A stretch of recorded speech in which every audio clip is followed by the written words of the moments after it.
Mira qué belleza de este lugar. Y justo por aquí caminaban los grandes filósofos de la antigüedad. Después de haber recorrido la antigua provincia romana de Macedonia, siguiendo la ruta de Pablo, terminamos el episodio anterior contándoles cómo Pablo partió de Berea hacia Atenas. Él fue enviado por mar de forma encubierta debido a la persecución de los judíos de Tesalónica. Y nosotros, siguiendo su ruta, antes del amanecer, tomamos un taxi hacia el aeropuerto de Tesalónica. Pero mientras subíamos al avión, notamos algo muy interesante en el horizonte. Un alto monte cubierto de nieve que se trataba nada más ni nada menos que el famoso Monte Olimpo, lugar sagrado en la mitología griega donde se creía que residía el palacio de Zeus, el cual habitaba junto a otros dioses quienes eran sus hijos. Estos dioses, según la mitología griega, estaban llenos de pasiones humanas y conflictos creados por la imaginación a imagen y semejanza de los hombres, muy diferente del Dios que Pablo predicaba, el cual es santo, justo y recto en todos sus caminos. Y fue Él quien nos creó a nosotros a su imagen. Después de haber volado desde Tesalónica por aproximadamente una hora, al fin aterrizábamos en el aeropuerto de Atenas, mientras que Pablo arribaba a esta ciudad por mar en un antiguo barco del siglo I, por lo que quisimos mostrarles la misma vista que él tenía al arribar al puerto de esta grandiosa ciudad. Bueno, y aquí estamos, ya llegando al puerto de Pireus, cercano a la ciudad de Atenas.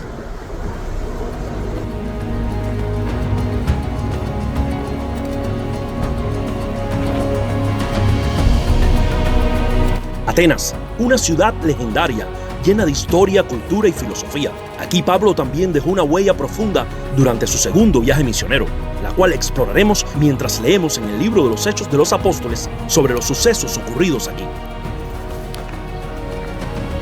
Bienvenidos a la Acrópolis de Atenas.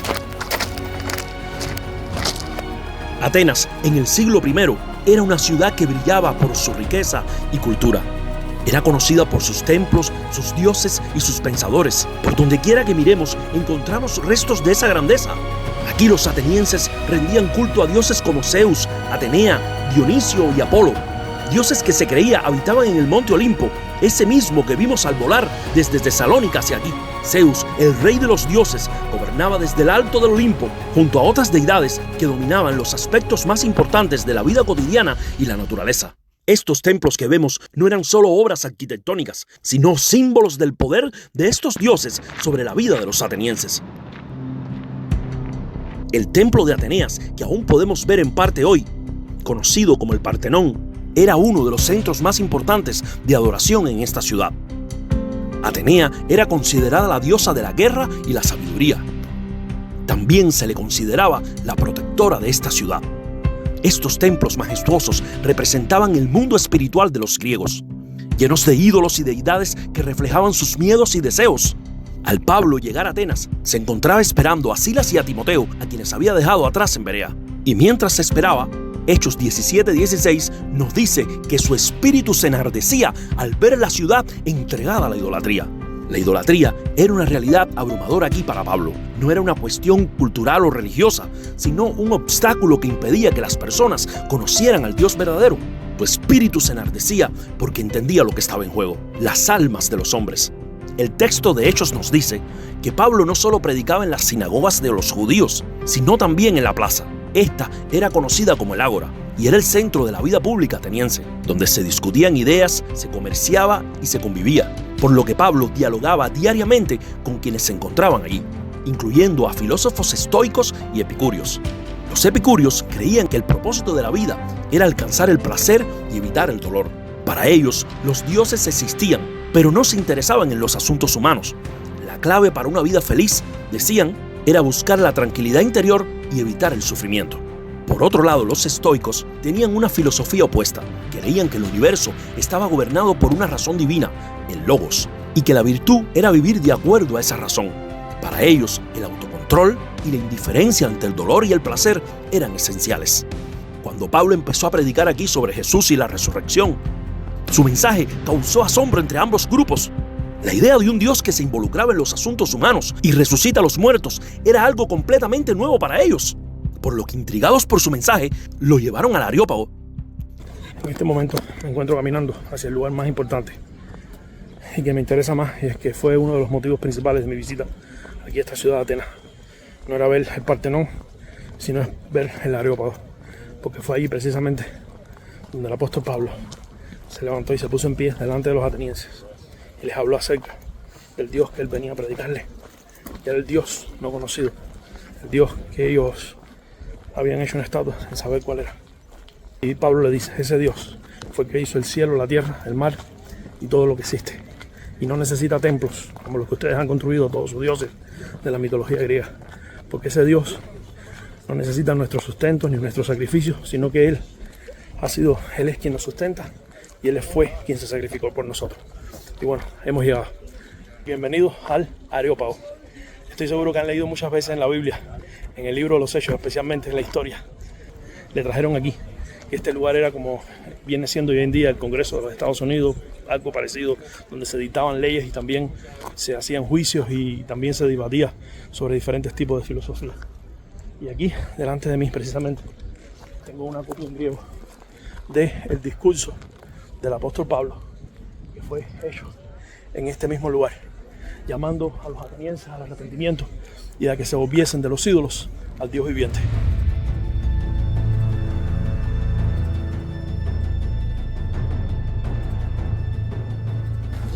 Ahí vamos, nos disponemos ahora a subir.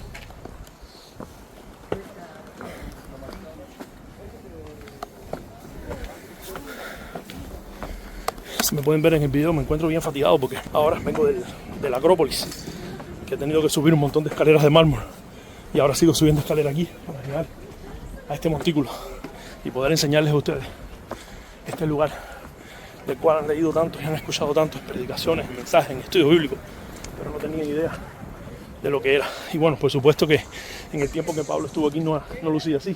Esto ya son simplemente los cimientos, las ruinas de lo que era este lugar, pero al menos estamos justo parados en donde el apóstol Pablo dio aquel gran famoso discurso que debería escuchar no solamente los atenienses, sino todas las naciones del mundo entero. Este lugar era el centro del debate y el juicio en Atenas, un tribunal dedicado a cuestiones religiosas y filosóficas. Era un lugar de respeto e influencia. Aquí se discutían las ideas más importantes de la ciudad y Pablo tuvo la oportunidad de presentar el evangelio en el corazón intelectual de Atenas. Pero lo más fascinante es cómo él se conectó con ellos, adaptando su discurso al contexto cultural sin comprometer el mensaje. Ellos querían saber más sobre este nuevo Dios del cual hablaba Pablo, pues parecía un predicador de cosas extrañas. Por lo que, aprovechando al máximo esta oportunidad, Pablo, puesto en pie aquí, dio uno de los discursos más poderosos que se encuentran en la Biblia, el cual comenzó diciendo: varones atenienses, veo que en todo sois muy religiosos, porque pasando y mirando vuestros santuarios, hallé también un altar en el cual estaba esta inscripción: al Dios no conocido.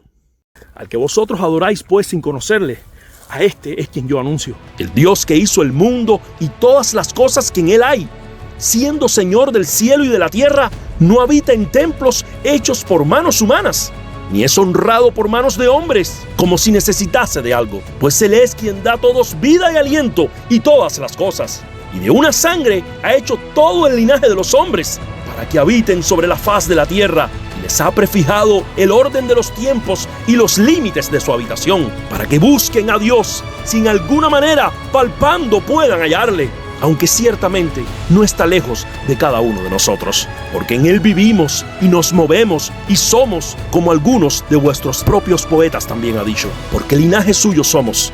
Siendo pues linajes de Dios, no debemos pensar que la divinidad sea semejante a oro o plata o piedra, escultura de arte y de imaginación de hombres. Pero Dios, habiendo pasado por alto los tiempos de esta ignorancia, ahora manda a todos los hombres que en todo lugar se arrepientan, por cuanto ha establecido un día en el cual juzgará con justicia al mundo por aquel varón al quien Él designó, dando fe a todos con haberle levantado de los muertos. Pero cuando oyeron lo de la resurrección de los muertos, unos se burlaban y otros decían: ya te oiremos acerca de esto otra vez. Y así Pablo salió de en medio de ellos. Mas algunos creyeron, juntándose con él, entre los cuales estaba Dionisio el Areopagita, una mujer llamada Dámaris, y otros con ellos. Este discurso es un poderoso ejemplo de cómo él usaba el contexto cultural de sus oyentes para conectarse con ellos. Él no comenzó criticando sus creencias, sino reconociendo su búsqueda de lo divino. Y a partir de allí, construyó un puente y les introdujo al Dios no conocido para ellos. Les explicó que este Dios no habita en templos hechos por manos humanas, sino que Él es el creador de todo, cercano a cada uno de nosotros. El impacto de este mensaje fue tremendo en medio de una ciudad llena de templos y altares. Pablo proclamaba que el Dios verdadero no necesitaba nada de los hombres, sino que Él era quien les ofrecía salvación por medio de la muerte y resurrección de Jesucristo. Al finalizar su discurso, algunos se burlaron de Pablo por hablar de la resurrección de los muertos, lo cual era algo totalmente increíble para ellos. Pero tan grande es el poder del Evangelio que incluso en un lugar tan lleno de idolatría y filosofía humana, la verdad de Dios pudo encontrar corazones dispuestos, por lo que algunos escucharon con interés y aceptaron la fe en Jesucristo. Entre ellos estaba Dionisio el Areopagita, un miembro del consejo del Areópago, y Damaris, una mujer que también se convirtió en seguidora de Jesús. Dionisio, como Areopagita, era un juez importante en esta ciudad. Su conversión al cristianismo es un testimonio del impacto que el mensaje de Pablo tuvo incluso entre los más eruditos de la época.